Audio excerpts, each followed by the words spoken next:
Hey Vsauce, I'm Jake, and if you've played Injustice Gods Among Us, you know how awesome it is to be Superman and punch people into space.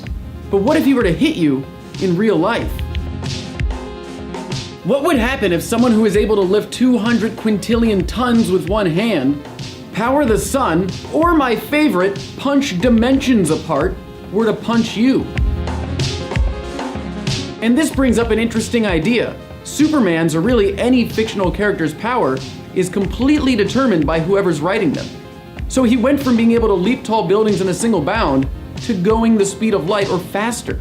In this theory, no matter how strong Superman is, there is one universal law of physics that he can't break, that nothing with mass can achieve: traveling the speed of light. So we will put him 1% below that 299,792,458 meter per second limit at 99% the speed of light. So you are unfortunately about to fight the Man of Steel, who in this case will not be restraining himself. If his fist has an average mass of 300 grams and it's moving at 99% the speed of light, it would have a total energy of about 190 quadrillion joules, which is equivalent to 45 megatons of TNT, or over 2,800 times more powerful than the nuclear bomb dropped on Hiroshima. Throwing just one punch at near the speed of light with that much energy would burn around 45 trillion calories, which is equivalent to almost 82 billion Big Macs. Now you have one of the largest bombs ever condensed into a fist and aimed at your face. What happens when he releases that punch? Well, this is when it gets incredibly cool, or incredibly hot, since the energy being released by Superman's fist would be around 80 trillion Kelvin, which is 5 million times hotter than the core of our sun. It takes about 1 centisecond for the light that hits your retina to then be processed by the brain. So since the punch is traveling at near the speed of light, it would only take 3.4 nanoseconds for the fist to get to you. So you literally wouldn't see it coming. But what we can see from the fist's perspective, since it's going 296 million meters per second, is that time is practically frozen.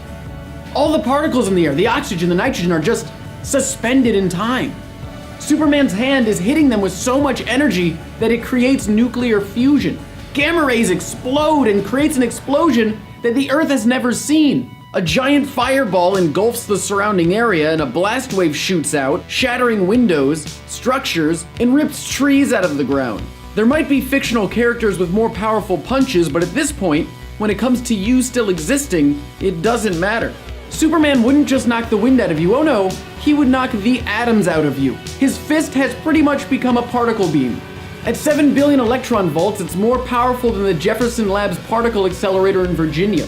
The atoms that made up you would be completely disintegrated. You'd be liquefied at the atomic level. You'd turn into fundamental particles and quark-gluon plasma, which is what was created right after the Big Bang.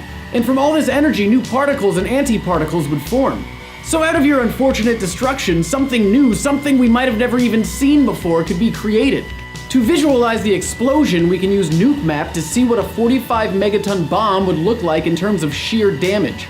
But what we can't really show is that the damage from Superman's punch would look more like a traffic cone, with a beam shooting out from where his fist landed, destroying everything in its path and creating an explosion all around him. It would leave a crater almost 1 kilometer in diameter and 221 meters deep. So how close could you or I get to Superman's strength? My friends ASAP Science break down strength muscle growth and how superhuman strength might be more obtainable than ever before. So don't piss off Superman, and as always, thanks for watching.